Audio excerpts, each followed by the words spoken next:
जी बिल्कुल, बंगला मंठार 100 चकूक से जायद आबादी पर मुश्तमिल है।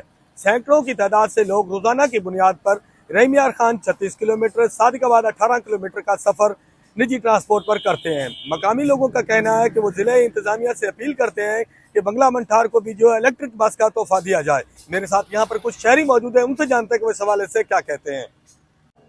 सीएम पंजाब मरीम नवाज और डिप्टी कमिश्नर रहीम खान से गुजारिश है कि जिस तरह उन्होंने इलेक्ट्रिक बसें खानपुर, सादकाबाद, जमालदीन वाली रहीम खान को दी हैं, इसी तरह बंगला मंठार को भी इलेक्ट्रिक बस की सहूलत मुहैया की जा सके।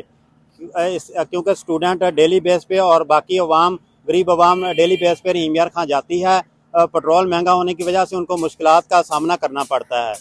रहीम खान से बंगला मंठार और बंगला मंठार से सादकाबाद के लिए एक बस या दो मुहैया की जाएँ। शुक्रिया।